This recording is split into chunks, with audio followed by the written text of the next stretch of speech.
Welcome back to another Jackrabbit Illustrated podcast, brought to you by our title sponsor, the Kubota dealers of South Dakota. Whether it's tractors, mowers, utility vehicles, construction, or farm equipment, Kubota's got you covered. Now with 9 locations across the state of South Dakota, there's always a dealer nearby. Visit your local Kubota dealer today. Jackrabbit podcasts are also sponsored by Culver's of Brookings in Watertown, the home of the Butterburger, Jackrabbit Central, the best place to get your Jacks gear, and the best sports bar in South Dakota, Cubby Sports Bar and Grill. Without further ado, here is the A-Team. And here we go. It is Selection Sunday. We're through it. We've seen the bracket, and we have a big show lined up tonight. We're joined by Kevin Marshall of FCS Nation Radio. We've had Stone on a couple times, but we have never had Kevin on. And we had to right that wrong. We had to make it right with you, Kevin. And you are here to help us kind of understand this bracket and break down some of the teams that we don't know a ton about. So how the heck you doing, Kevin? I'm very glad to be here. Thank you, gentlemen. I'm fans of what y'all do. You know that. I'm in your comments just about every show. It's very well done. And it's nice to hear a good intro that's not on AM radio. We can't have a good intro that sounds like that, where it resonates in your headphones, because most of the sports radio stations are AM radio stations. So it's almost like doing something with a record player versus a very good sound system. So thanks for that. And I'm really glad to be here, guys. I know everybody really appreciates what you do. And I don't know, maybe you're going to get there, Chad, but could you right away, Kevin, while people are listening, jump into fans will be better fans if they listen to you. How do fans find you? Well, the Twitter page is the best place to go, at FCS Nation Radio 1. If you go to our website, the show will be there every week. We want you to listen on our radio stations a lot, which would be very helpful to us. Around South Dakota, the best one to get on is the ESPN Sioux Falls station. Those guys do a great job. And it's really strange that the guy who does the daily show there, he's an App guy. So how does an Appalachian State guy and a Citadel guy be on the same radio station in Sioux Falls, South Dakota? It's just a hell of a country, y'all. It's the only thing I can say about that. Hey, that's awesome. That's awesome. Chad, how the heck are you, buddy? Yeah, I'm not too shabby. Can't complain. And yeah, man. It was a great day yesterday. How nice was it? And so nice. The highlight of my day was hanging out with your son. I felt bad because I might have said something because I got a little worked up about a topic in front of your kid. I don't think he heard. Yeah, it was good. Yeah. He looked at me like, "What did you do?" And I was like, "Cool, man, cool." Yeah. I think he had a day, didn't he? Did he look like he had a day? Oh man. Well, I want to hear from Dallas, then I'll tell you about Miles' day. So Dallas, how the heck are you, buddy? We're all here for Miles talk. I'm good. I'm feeling sad that I missed the game yesterday. Had all kinds of kid stuff. I was at many hockey games, so missed out, but otherwise doing well. Also a little bit salty right now. We could talk Josh Dobbs quarterback play right now if you'd like, because the Vikings are playing, and man, he's looking good, dude. This is kind of fun. Yeah, and I'm the most casual Vikings fan ever, like most Minnesotans, but dude, this is pretty fun. I gotta ask before we get any farther, Kevin, are you broadcasting from where they held Tony Stark hostage in Iron Man? Because that's my guess. Yes. I said a duck blind. I'm coming to you from an undisclosed location, and it's and look, there's only certain parts of where I live where the internet is good in our house, so that's just the way it is. So if I have one of those Ben moments, which I think is what we're just going to describe, the screen freezing up, since it happens to him so often, and it's never like a good look on his face when it happens. He's always going like, "Bah!" Or something. So, I had one pre-show. Oh man, I think he's just glad Ted Kaczynski took the rap. Yeah, right. Mirrored sunglasses is not a good look for me. Oh, that's good. So yesterday, took my son Miles, he's 8 years old, absolutely loving the Jacks right now. Been to all the games that I've been to, all 4 games at home, and so we got there. we dropped off flags. Thanks to everyone that ordered Jackrabbit Illustrated flags again this year. Dropped off flags. You got to meet John Colley with Kubota Dealers of South Dakota, and John hooked him up with some nice little footballs. So he had a blast right away. Went over and saw Chad. Brendan took some pictures with the Fathead. Went back to our spot. Some of his buddies had showed up. So he played football for about an hour and a half in the backyard, ate some food. And then we went down and watched warm-ups at the stadium. Spent the first quarter right on the field. So that was cool. And then after the game, Deb Gronowski, Deb, if you're listening, thank you so much. You made his day. She took Miles with her out on the field to see all the players and get autographs. And Deb introduced him to everyone. And Miles got basically 20 different autographs, 25 different autographs of the players. Talked about it the whole 2-hour car ride home back to Appleton here. And talking about it this morning. I think you probably told everyone in church. So yeah, it was good. Man, that's great. Yeah. So it was great day. Miles had his best day. So pretty cool. But someone that maybe didn't have their best day, but still got a convincing win was the South Dakota State Jackrabbits yesterday, taking care of business with Missouri State. And I'll just say this right away. As crazy as the FCS was yesterday, I am grateful we won. Like, regardless, we survived, we won, didn't play our best, and still got, a 18-point victory, 16-point victory, whatever it was. Chad, initial impressions from you? Yeah, definitely wasn't our best game, I thought we looked good in several instances, but there was times where we just looked sloppy. Our guys, if you ask them, I'm sure they're going to tell you they could play a better game than that. Missouri State, they had some players. They made some plays. That first touchdown, dude, that was a dime by that guy. Mm-hmm. Only his guy could get it. His guy made a great play on the ball. You got to give credit where credit's due. Would have liked to see our twos not give up that touchdown like you had said. Jaden Yankees, him, obviously. Jeez. Yeah. Yeah, Tucker Large. Dude, take the butter gloves off. I don't know what to say. We would have had 2 turnovers if he'd have just caught that. One would have been a pick six, I think. For sure. At least one of them, maybe both. Yeah. Easier said than done, obviously. Right. I don't have the athleticism to jump in front of the ball, let alone catch it. So who am I to talk? Yeah. Hey, Kevin, someone for you for next year's preseason award kind of stuff. Jordan Peugeot is going to be a player. Dude's if they can get some offensive line help, that guy can sling the ball, man alive. And it's interesting too that you kind of saw them have problems early in the season, although they look good in their I forget who their big time opponent was, but they hung with them for a while. Was it Kansas or Kansas State? Yeah. One of those two. Yep. And so you would think that with all of the fanfare that Mr. Petrino got there, and then he left like he did, and now he's out of a job, right? So he was at Texas A&M, right? So you're wondering if he maybe regrets that, but it took him a while to get that good thing going there. There's no doubt they've looked good the last 2 weeks. That's for sure. Mm-hmm. Curb stomping Mark Farley's boys, and then coming in there and hanging around with the number 1 team in the country for as long as they did. That's a team on the upswing. I don't think there's any doubt about that. Yeah, and we were talking pre-show, the easy thing for them would have been to just roll over in that second half, down 21-3 at halftime. But they didn't. They played hard throughout. I give them credit for that. They did, and I think you calling out, Matt, that just the fact that the Jackrabbits won with all the chaos that went on in the FCS, right? And I think that's what makes me feel best about the South Dakota State team is I've used the word professionalism. That's not right, but just the maturity and the consistency. My God, that doesn't happen very often. The only time we've seen that is out of those Bison teams, from the last decade, where you trust that they're going to sort it out, and that's where South Dakota State's at right now.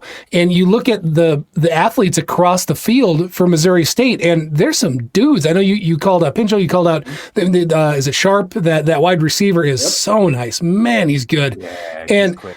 They do, and and that's the difference. I mean, football, people call it the ultimate team sport because, I mean, their athletes can line up one-on-one against anybody in the country, but they just don't have the consistency.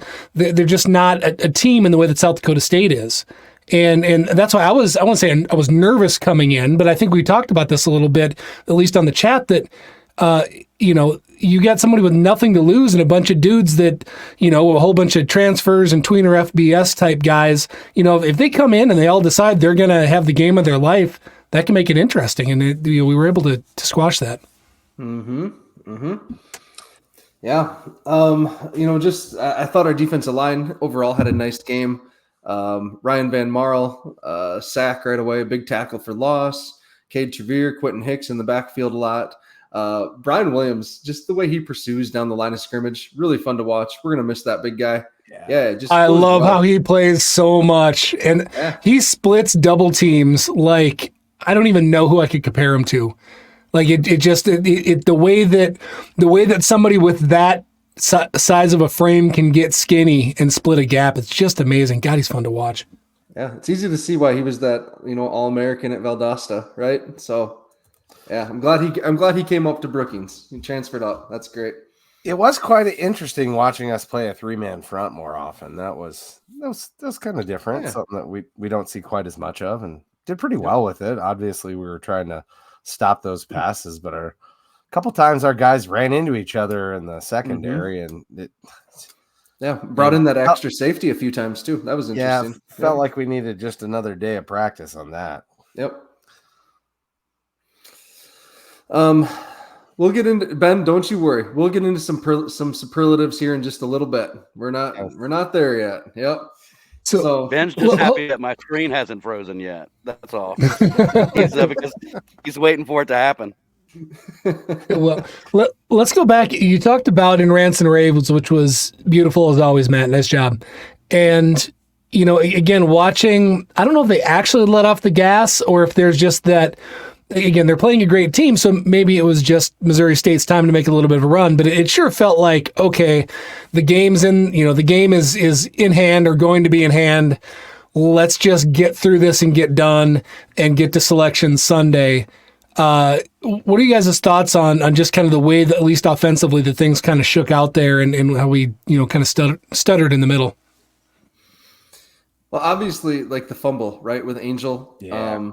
That was a hell of a play by that defensive end to get in there. I don't even know who you blame that fumble on. If you blame it on Mark, if you blame it on Angel, I don't know. Or you just say, "Hey, nice play, a man." lot. Yeah, and he just come around like at the end like a missile. He played it really well. Sometimes they got guys. Everybody's got guys. They make plays too. Right? Like I used to tell my youth team, sometimes the other team tries to.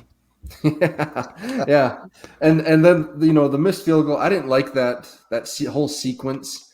I don't think to close out the first half, and we've been so good on those 2-minute drills. Closing out halves. To have the missed field goal was kind of a letdown. If he nails that field goal, that's a good way to go into half. And then the second half coming out and punting, didn't like that. Just like the play calling was choppy, I thought too. I don't know. Yeah, never found a huge more sequence. Disconjointed than normal, right? Like it just was. And I don't know if it's because we were just up. Like you said before the show, Stig used to say, if you get up early like that, it's hard to keep that juice sometimes. And this team's been locked in all year, even when they haven't had great games, they were still locked in. This game, maybe just not as locked in. Yeah. Go to Garrett's thing. Go to Garrett's comment. Yeah. So I think this is true. Like the game was in hand.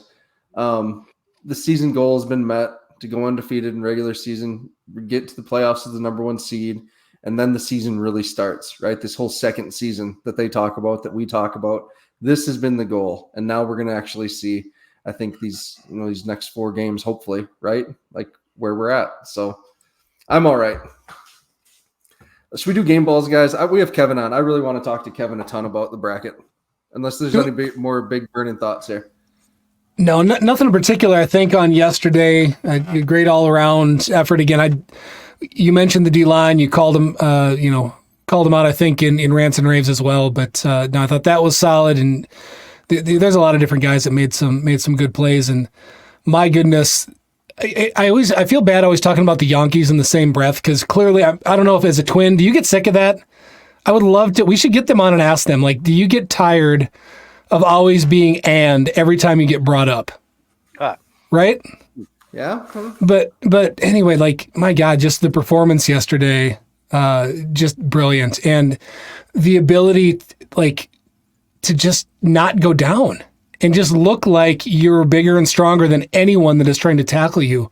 That's, I don't know, it's impressive and gonna miss it. I know we got a few games left here yet, but wow.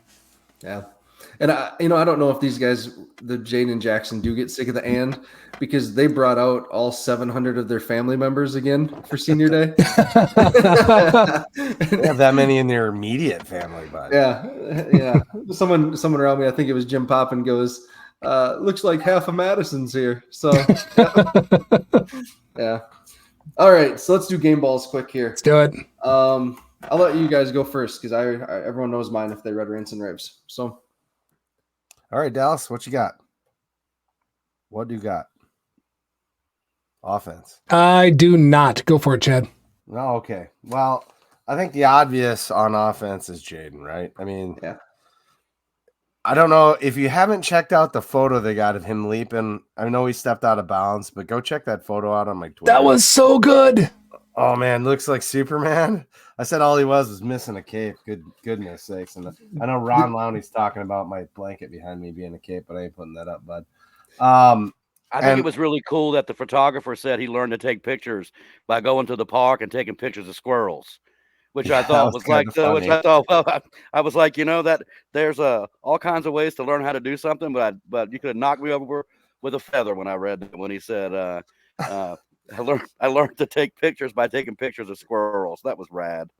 Well, if you're trying to get fast action shots, I imagine squirrels fall. Yeah, you ever try to get a squirrel to hold still? It's impossible. Unless you give them a nut to chew on. Anyway, and then on defense, I think even though I was giving him a hard time about missing the catches, Tucker Large was all over. Yeah. And he definitely, I think he earned it in this one. I mean, honorable mention would go to Freeman, like always. I think the dude's playing a little banged up. And by that, I mean Jason. I think he's dinged a little bit. And he's got some kind of thing on his wrist. And, but yeah, as far as special teams, well, I mean, I guess you give it to Hunter Dustman or Tucker Large again. I don't know who else there is to give it to. But Angel had a couple catches too, right, on kick return, so he did okay too. I don't know. Who did you go with special teams? I don't remember from Rams.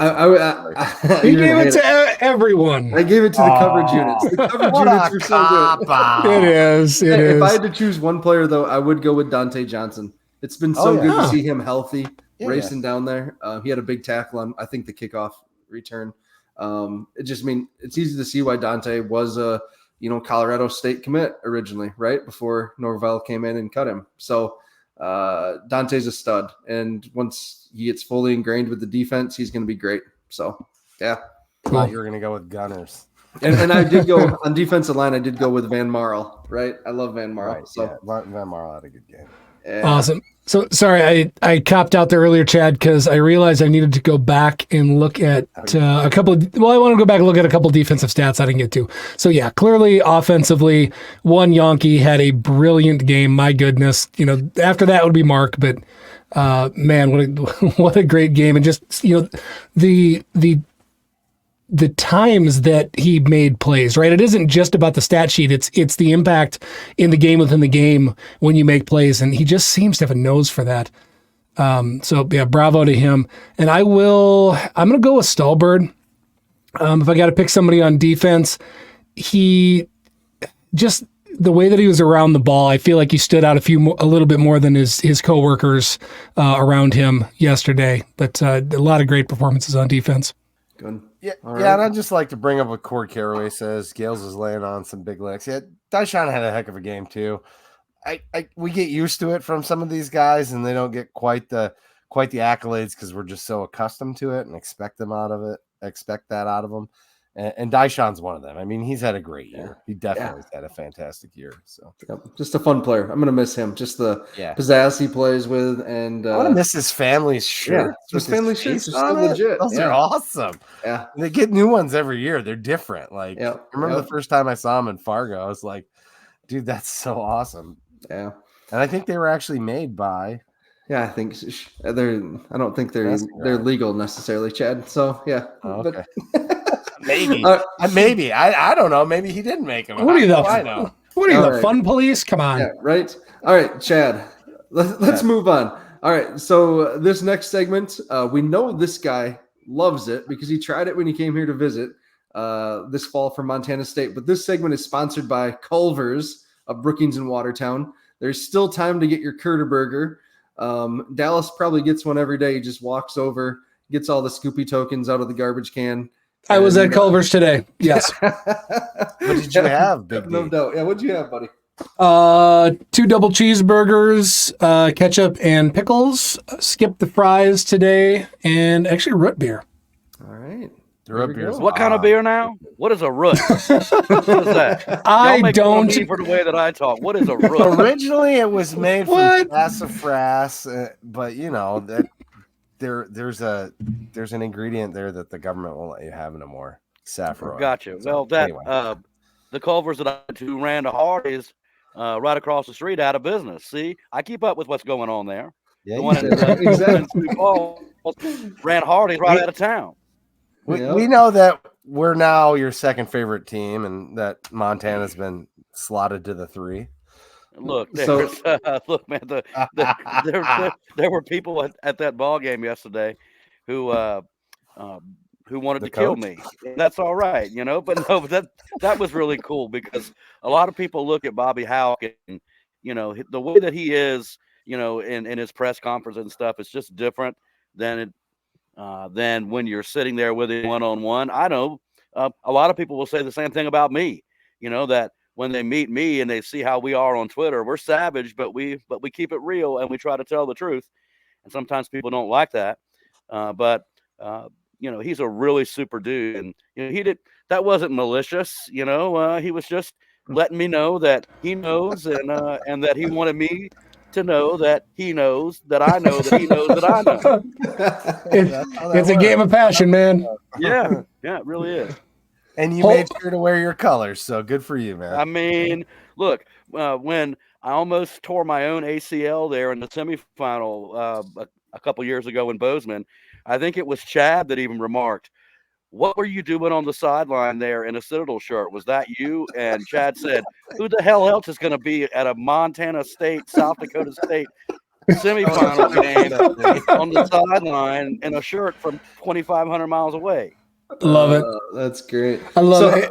Hold on. Can we? I want to not to drag us backwards, but I'm going to drag us backwards. Corey Caraway made a comment. Chad, you flashed it up. The refs' enunciations were spectacularly entertaining. I noticed that as well. I think we've had that guy before, but I don't know where he learned to pronounce his T's. But God, he worked hard at that. That was worth calling out. He must be a singer or something, you know. He's over enunciating the. He practiced. Clearly practiced. So good job. All right, sorry. I'm done now. You're good. So Kevin, how was the Brawl of the Wild? Was it as bad as the score looked? Yes. Yes. And it was as big of a domination by the Grizz in Missoula this year as it was by the Bobcats in Bozeman last year. Right? Talking to just about everybody that I spoke with in the tailgate lot before the game, everybody agreed that we would know a whole bunch after the first couple of series about how that football game was going to go, because that's how it was last year in Bozeman. Montana State last year just came out and knocked the Grizz around.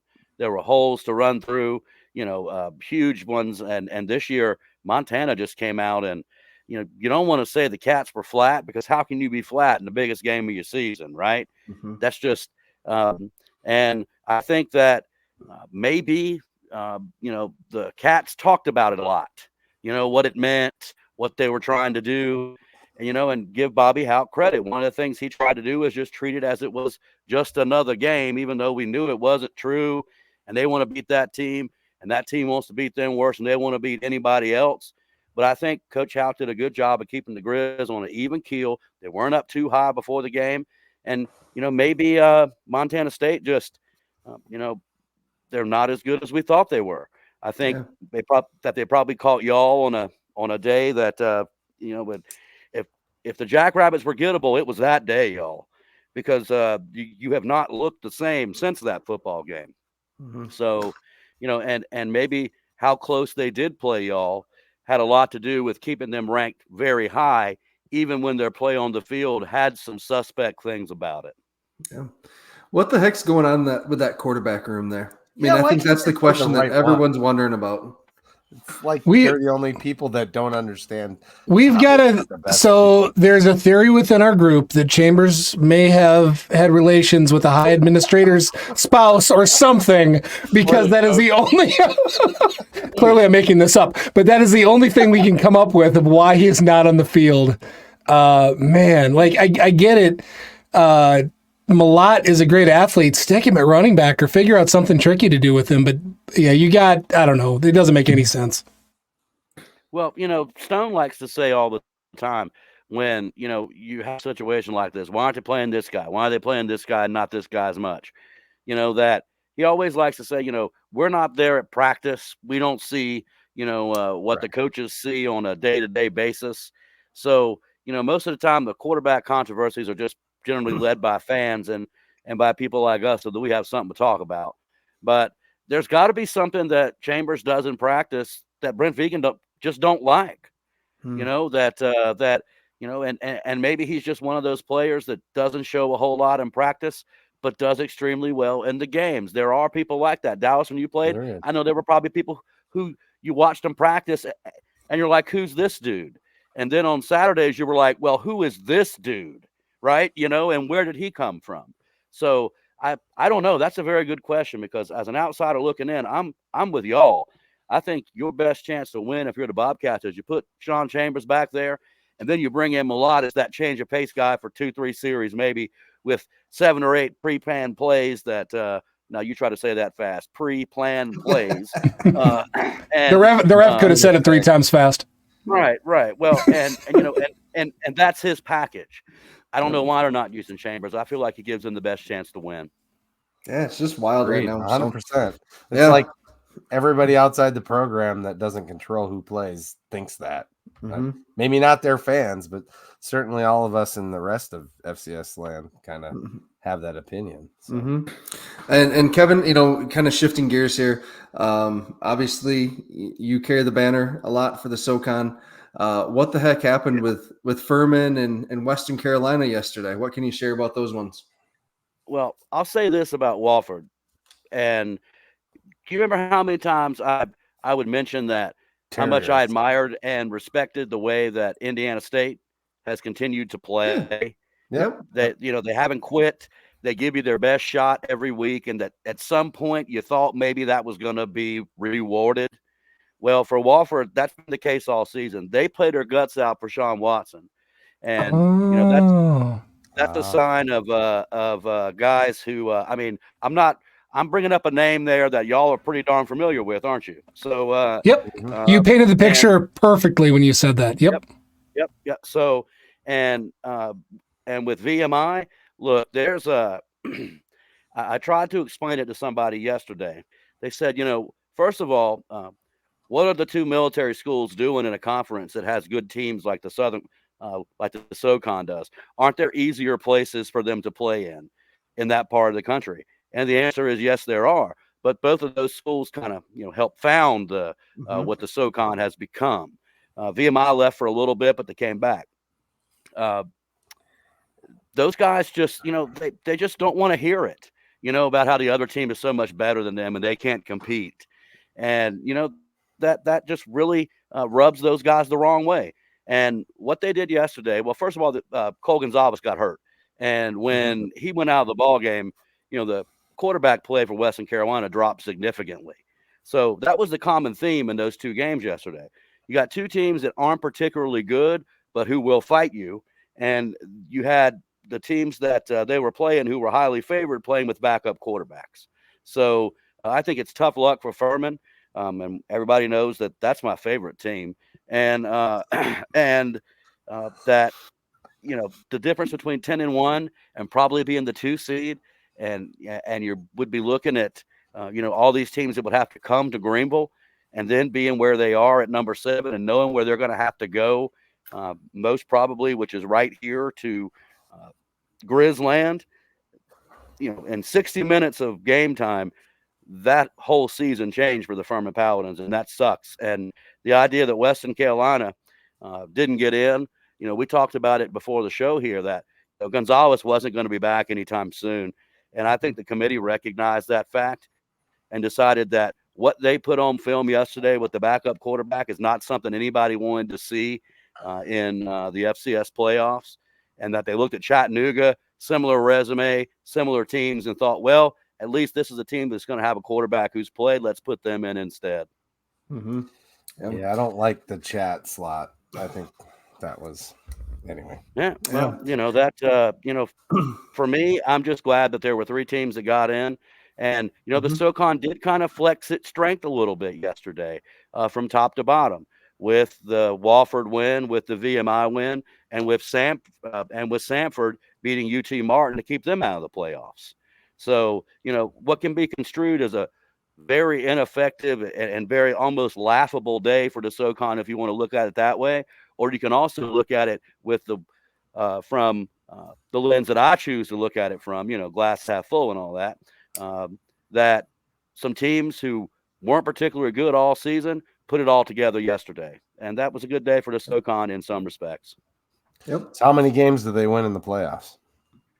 Look, when you're looking at, first of all, I'm curious as to how Austin Peay outbid Chattanooga, because they were Chattanooga. They had the playoff circled this year, and if they didn't get there, there might have been a coaching change. No kidding.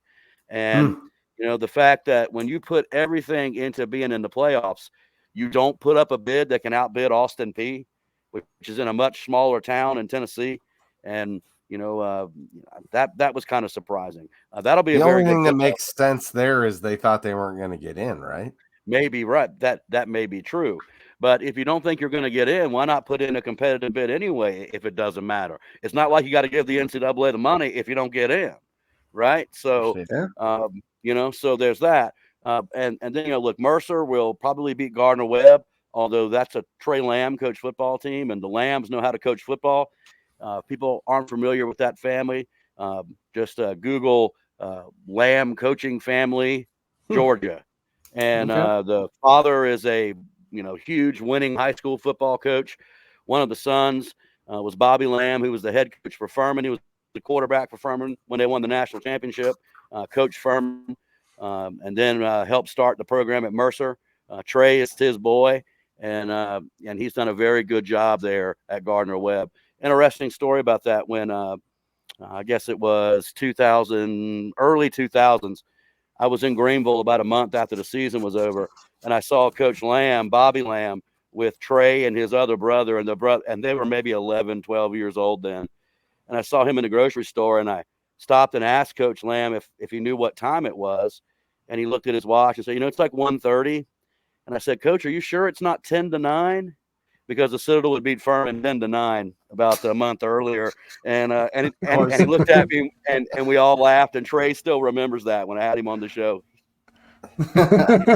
he totally recalled that. All right, a few other interesting games before we get into the bracket here, just to kind of go through quick. UND needed a last-minute touchdown to beat Illinois State at home, and if UND hadn't done that, they likely wouldn't be in the playoffs. NDSU really took care of business against UNI. What a disappointing season for Theode. We've talked about that a little bit. His draft stock had to just plummet this year. Yep. I mean, is there a draft stock for him anymore? No, I think maybe not. Gosh. Oofda.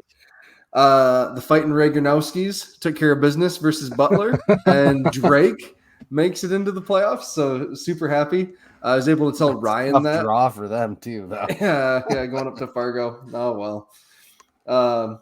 Nova kicking the tar out of Delaware. Oh my goodness.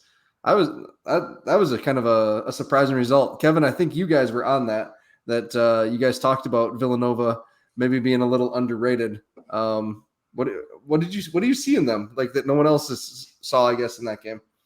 Well, look, the thing about it is that, and maybe y'all will agree, but that's now a 9-2 team, Mm-hmm. and I bet there aren't 40 people in the country that can name their quarterback, right? Which is weird because they're a CA team, and have that kind of a gaudy record, and really nobody knew a whole bunch about him. Mark Ferrante's done a hell of a job there as the head coach, and that's a good football team. And when you look down and what kind of money do you think you could have got before the season that Villanova would have been a seed in the playoffs? I mean, that would have been 10,000 to 1 type odds. No kidding, right? And and it's a hell of a job done by them. And look, the way things are set up, they could make a little bit of a run. They really could. And in that same league, look at what the Great Danes have done. Yeah. Right? That Albany's been fire all year. When Labanowitz and I watched that Fordham game in week 1, I said to him, who are these guys? And their defensive line is as good as anybody's, and the offensive line will push you around. Quarterback can make some plays, and he's just a sophomore. So I don't think this will be just a flash in the pan for them either. But look, we've all talked about the gap between the Jackrabbits and everybody else, and it's there. But if things work out the way they work out, it'll be very interesting to see who gets the Frisco one and who wins. So I'm real excited about the whole deal, man. Yeah. The final game, just want to highlight quick because this is going to come up as we talk about the bracket here. UC Davis won the Causeway Classic, took care of Sac State 31-21. So Lane, what's his name? Larison is back or was back, had a good game, and Sac State had another loss. So let's move into the bracket a little bit. And let's talk about the bracket discussion is going to be sponsored by Jackrabbit Central. Obviously, I hope everyone took advantage of the sales yesterday that they had at the stadium. Yeah, I know, Chad. I know. Sorry. But the stadium sale yesterday, they had everything there at the stadium store, 25% off. Obviously, Touchdown Tuesday is going to be this week. But if you wait until Friday, everything is going to be 30% off in store and online. So huge deals there for Black Friday. Take advantage of it there with Jackrabbit Central and get yourself some Christmas presents for your Jackrabbit fans. So, all right, the bracket. Chad, can you zoom in? I sure can. Just give me a hot second. All right. Well, let's get left and right here a little bit. All right. All right. And so the SDSU quadrant here, Gardner Webb and Mercer is on that pigtail. Really an interesting game here. Kevin, what are a couple things we can watch for Gardner Webb and Mercer? What as we watch this week? Look, Mercer is just a solid team. The quarterback is good. Peavy, he's not spectacular, but they have 2 really good wide receivers, and he can get them the ball. And one of the things that you'll notice about Gardner Webb is that they can score a lot of points, with the quickness. But the times that they've run into solid defenses this year, some of them have slowed them down, some of them haven't. I think a lot more has to do with how Gardner Webb does versus what Mercer does. And when you look at what the Bears do on defense, they've got some guys who can run, even on the defensive line. And, the fact that you've got defensive linemen, making plays, running down running backs in the second level who've initially got past them, that's stuff you don't see outside of the league the Jackrabbits play in very often everywhere else, right? I mean, there's guys who can do that. They're a solid team. They're not spectacular, but they'll come in and they'll fight you. They'll give you a good ball game, and I believe they'll probably be favored and beat Gardner Webb. But we won't know until the game is played. But it'll be a very interesting ball game between 2 teams that are definitely on the rise. First time Mercer's ever made the playoffs. This is a huge deal for that entire program. The city of Macon, they wanted it really badly, and they finally got it. They feel like they've finally taken that next step, and Mercer has everything that they need there to be a powerhouse program in the SoCon and nationally. Good coach, good facilities, good recruiting area. Mercer could be a problem for a lot of years to come. That's kind of looking at their rosters quick, just doing a quick overview this afternoon. Both these teams super young overall on their rosters. Yeah. So that was kind of cool. I think you're right, Kevin. Both these programs could be on the rise and ones to watch here for a couple of years. So I'm excited to just sit down and watch this game, learn more about them that way. That's a good point, Matt. I'm just excited to have a couple new opponents. Yeah. Like I'm legitimately pumped to watch this. And I have some familiarity with Mercer. I've popped in and out, watched some of their stuff before. And without any disrespect, I know nothing about Gardner Webb. So I'm excited to do a little bit of research on them this week. I might go back to see if I can catch a couple games here. But yeah, just to get somebody else new coming in, get a chance to learn about somebody else. And it's funny that Mercer winds up playing in, to potentially play us, because they all of a sudden were real noisy on Twitter this last week. I feel like I saw a ton of Mercer stuff lately, right? They were nervous that they weren't going to get in. Gotcha. And so they maybe felt like the best way to try to make that not happen was to break some radio silence with their Twitter account, so well, make some noise. Yeah, and it worked. It worked. Mm-hmm. And yeah, but that's a good team. If they can get there to Brookings, they'll play hard, and whatever the results are will be the results, but it won't be from lack of effort. Okay. All right. Dallas just beat me to it. I'm 100% behind him on wanting to see new teams come. So excited for that. Yep. Moving down the bracket, Duquesne and Youngstown, pigtailed with Villanova. We actually know both of these teams all right? We haven't seen Duquesne for a couple of years, but we've met them in the playoffs. We played them in the regular season. Hard-nosed team out of Pittsburgh.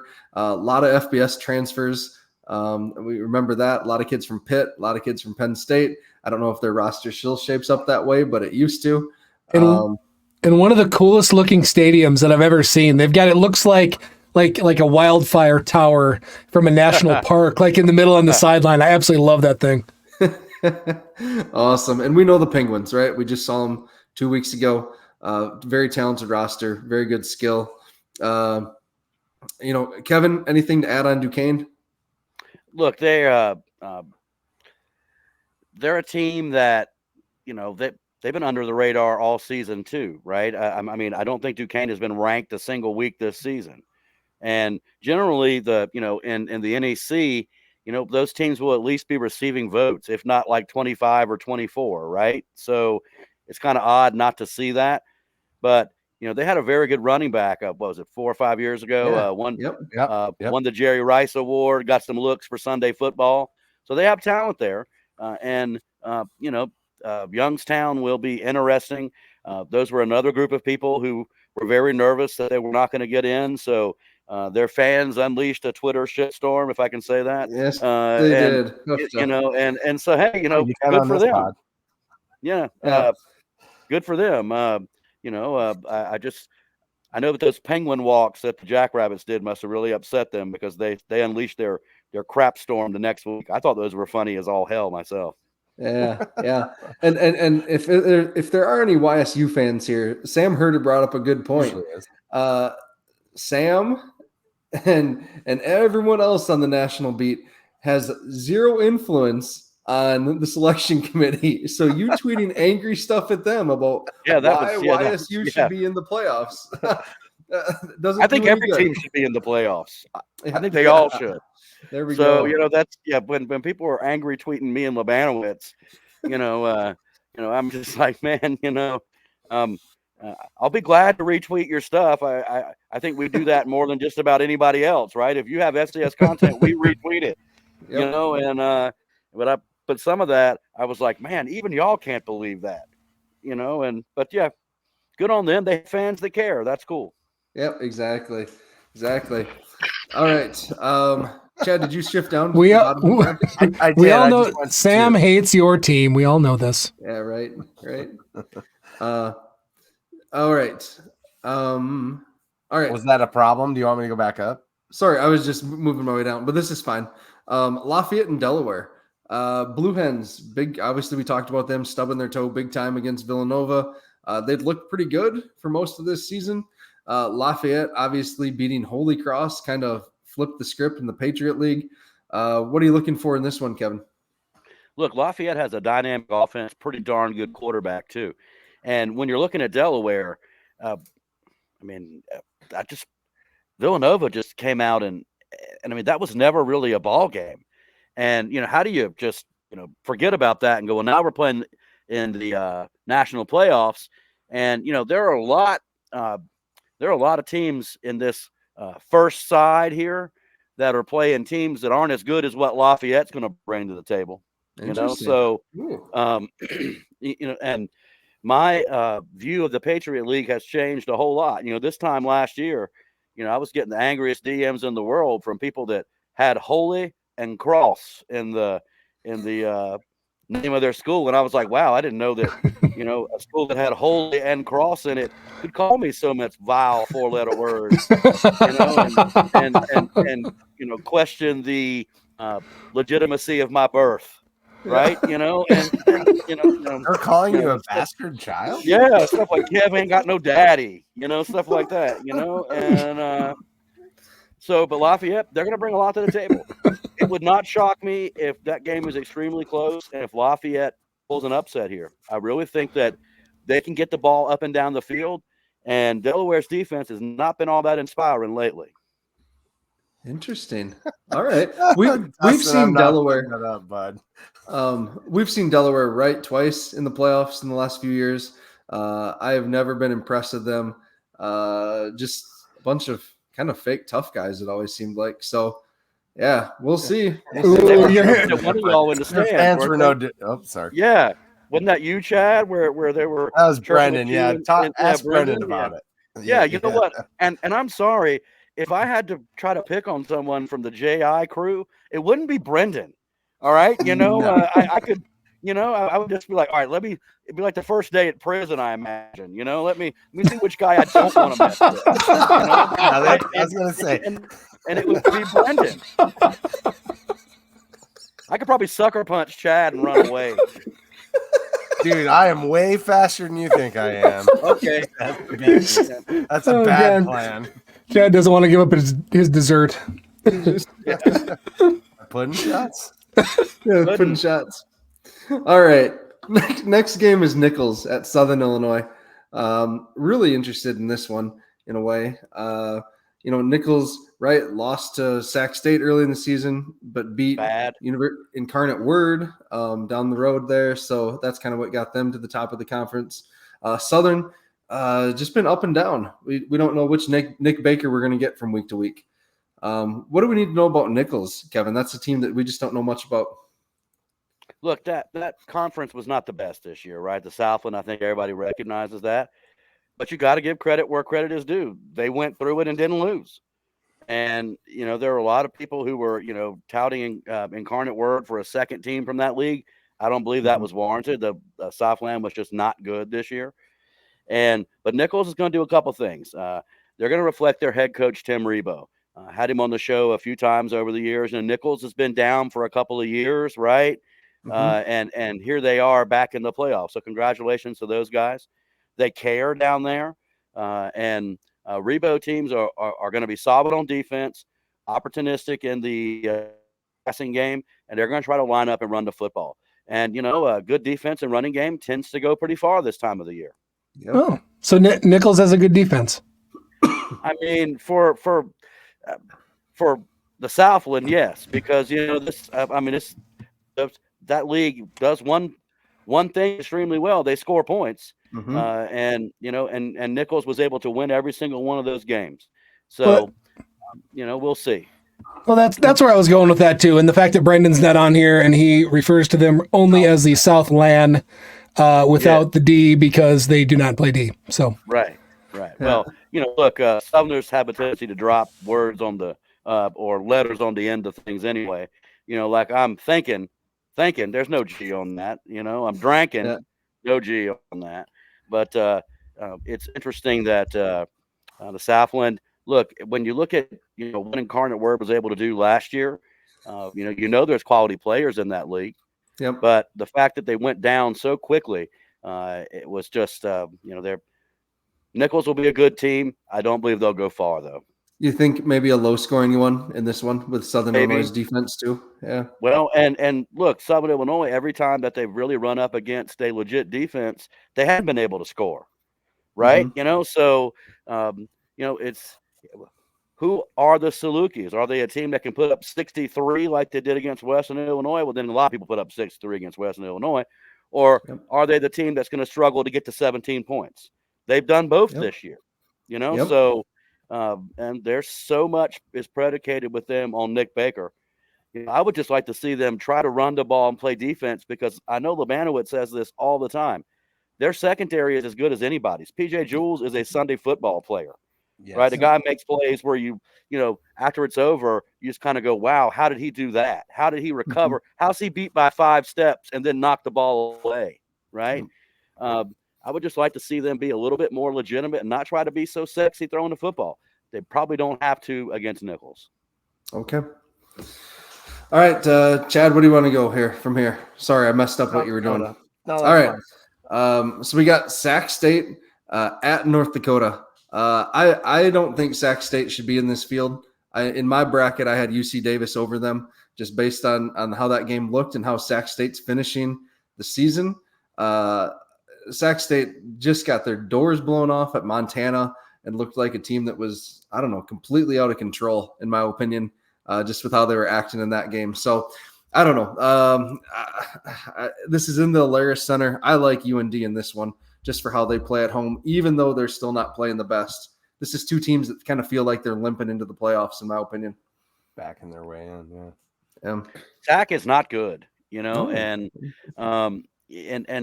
just to, watch what Montana did to them. But then again, Montana just kind of did the exact same thing to Montana State. Good but point. This just does not look like the same Sac teams that we're used to seeing out of the Big Sky. They don't do anything particularly well, let's be kind of frank about it. They don't do anything particularly competently either, right? So it's not like they're just, I have not been impressed with them all season. And in our top 25 poll, they've always been lower than other people have had them all season. Mm-hmm. Just because they just don't look like a top 10 team to me, and they're not. I don't think so. I would like to think that as long as we've been doing this, that I kind of know what one of those looks like when I see it. Right. And they just haven't impressed me all season. So, Kevin, you are nailing your audition to make their highlight tape. That's nice work. I mean, look. I just want to know, is Northern Arizona a top 10 team? I mean, they were 5-3 in the Big Sky. Right. So they got a marquee win, didn't they? Anyway. I'm just yeah. All right. Yeah. All right, Chad. Thanks, man. I was hopeful that all that might go away. Thanks for keeping hope alive. We can go back. We can go back to, I tweeted out today that we all remember when we thought that the Grizz were terrible and Holy Cross was great, because I completely did. Yeah. And I will own that 100%. Yeah. Well, Holy Cross is a different team without their quarterback playing 100%. So, But they don't have a defense. Anyway, it doesn't matter. They're done. So they're done. Yeah. Drake in North Dakota State. NDSU's playing really well right now. We've seen both these teams. This is going to be a game where it's a 50 Butterburger, right? I hate how well North Dakota State's playing right now. Yeah. Not worried about them, but or maybe I like it. You know what? Heck, FCS is better.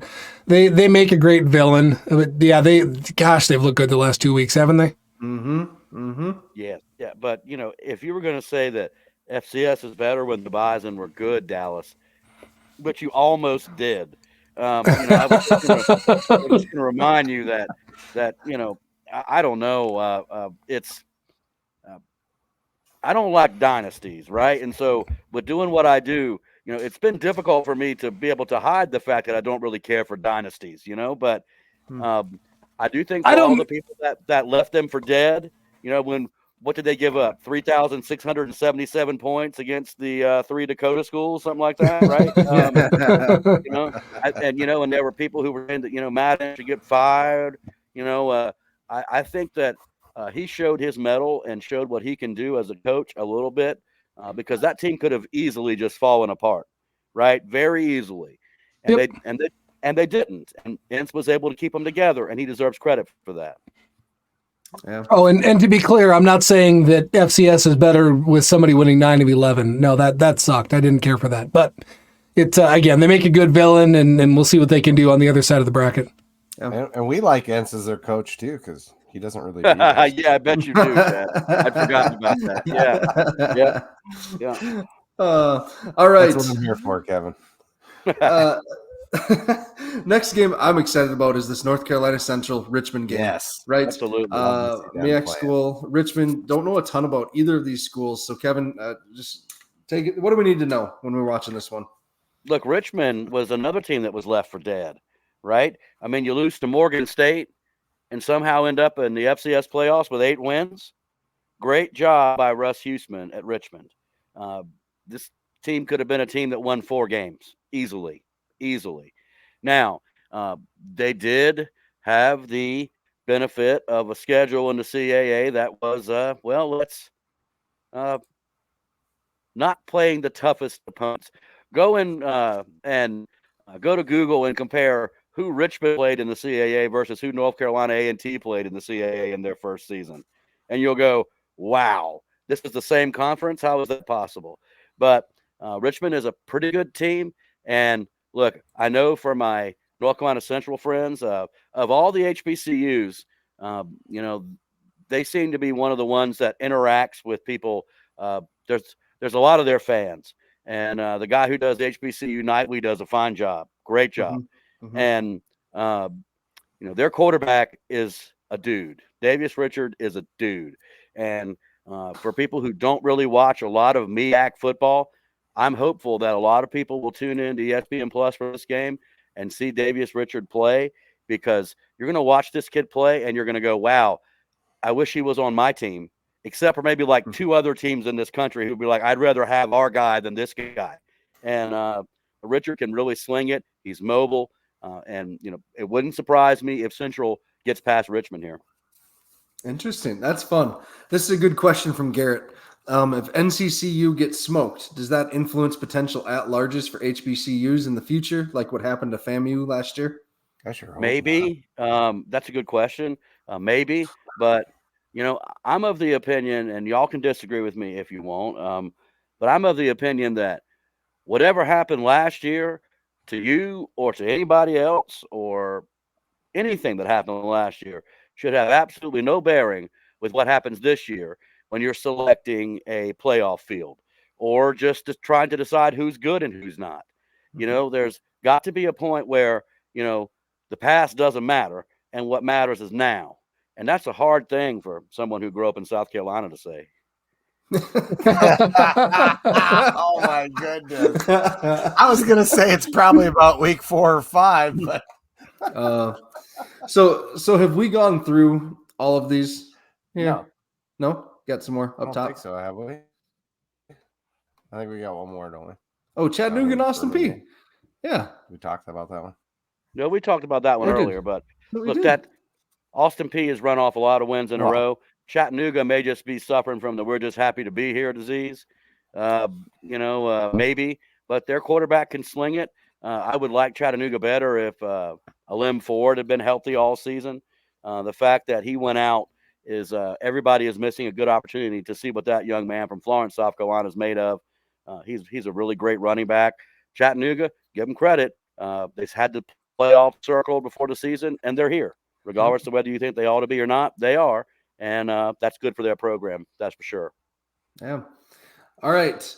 Last segment here. It's going to be sponsored by Cubby's Sports Bar and Grill of Brookings.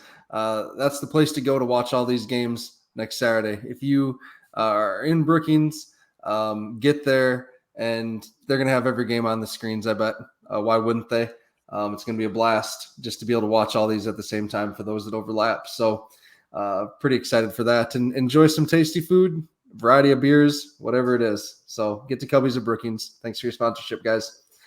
All right, Kevin, you are famous on your show. You and Stone have a bunch of sayings that you're famous for. So I kind of jotted down 4 of them that are going to kind of they're going to be questions for the playoff field here. Okay. Okay. So this first one, you say this quite a bit. So which team is coming in hotter than fish grease to the playoff bracket right now? I mean, there's nobody you can say that's hotter than fish grease than the South Dakota State Jackrabbits. They haven't lost. You're sitting here nitpicking an 18-point victory. Talk 10 minutes Terrible about people. what was wrong with an 18-point victory. But yeah, the Jackrabbits.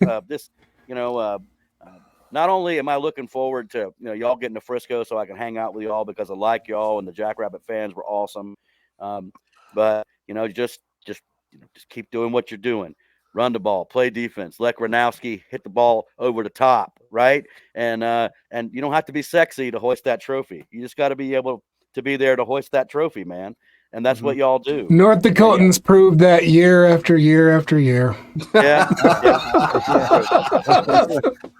That is true. That's good. All right. As you look at these first round matchups, and we're going to take NDSU out of this equation, okay? But if we look at these first round matchups, which team is going to beat their opponent's bottom redder than the Devil's Dangler? Well, I think you made me take Drake out of the equation, right? So Yep. I think you'd have to look at what Youngstown is going to do, right? I mean, they should handle Duquesne, right? So, I think that's probably a 48-10 job, probably. So if I had to pick one, it would be that one there. Okay. All right. Chad, any any thoughts on that one? No, I ain't got nothing, bud. All right. Kevin, which team is madder than a snake that married a garden hose based on how the bracket fell? I would have to think that when you're talking about who's madder than the snake that married the garden hose, y'all, I don't know. I think probably Delaware. The fact that they could have been extremely in a better place and having to play Lafayette. And also, I think you have to look at Furman. They stubbed their toe once against a team that's 24 miles away from them in Walford. And I think when this thing is all said and done, when you look back at what the Furman 2023 football season was, I think the video would be called "What Could Have Been" for the Furman Paladins, because man, the road would have been extremely less difficult if they could have figured out a way to beat those short-haired dogs yesterday. All right. So in honor of your partner Stone here, right? Besides SDSU and Montana, which team are you taking if you only had one left in the chamber? You can take Montana, you know that. You can't take Montana and SDSU. Take Montana. Oh, sorry. I would probably say that that I'm still riding with Montana State, and just because they have the ability to stop your running game, and they have the ability to run the ball, and as the weather gets colder, and and that's something that's going to make a big difference. I'm still not huge believers in the Bobcats, not as much as I was 3 or 4 weeks ago, that's for sure. But that's still a pretty good football team that any Saturday they can put it together and beat anybody in this field. Okay. Thank you. Chad, can you pull up Jim's comment? Yep. Just had sure. up. Uh-huh. All right.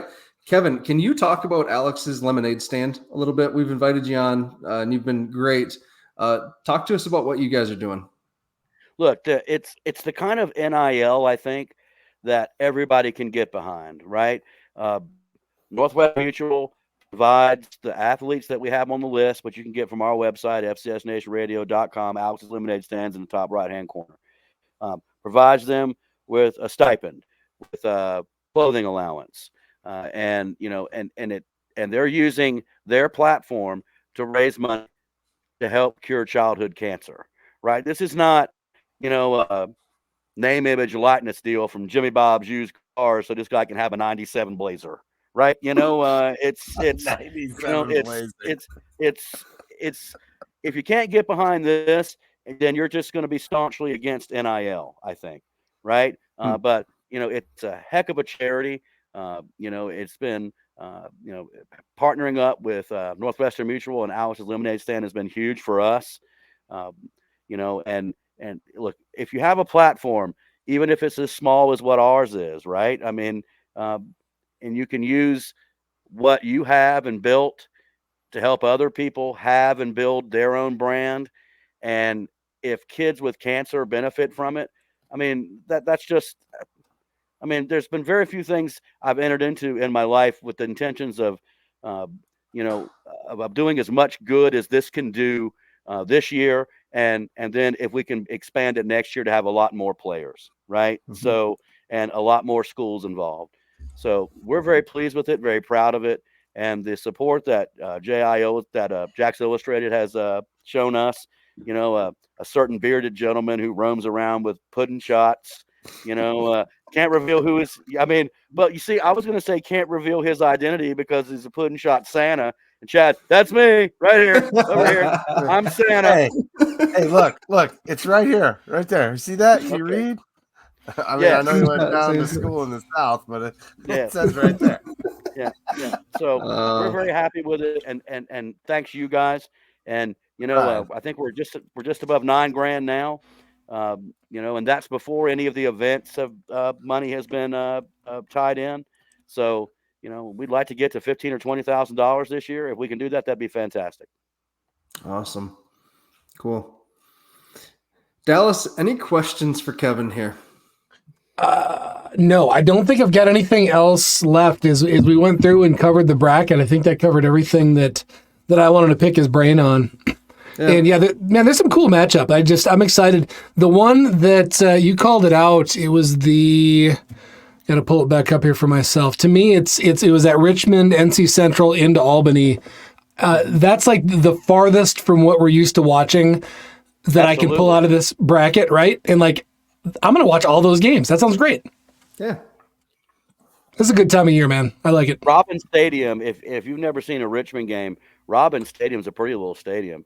And Richmond moved from a big old stadium in downtown Richmond, I think it seated like 30,000 to a on-campus facility to where you got to try to get a ticket to a Richmond game. So nice. That's cool. Robins Stadium's a pretty little stadium, and that's going to be a hell of a game.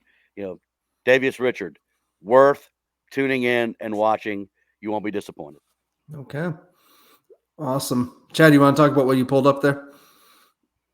Yeah, just these are the athletes that got raising money for the Alex's Lemonade Stand to help kids with cancer. And right now we'll have Mark on here in the next couple of weeks.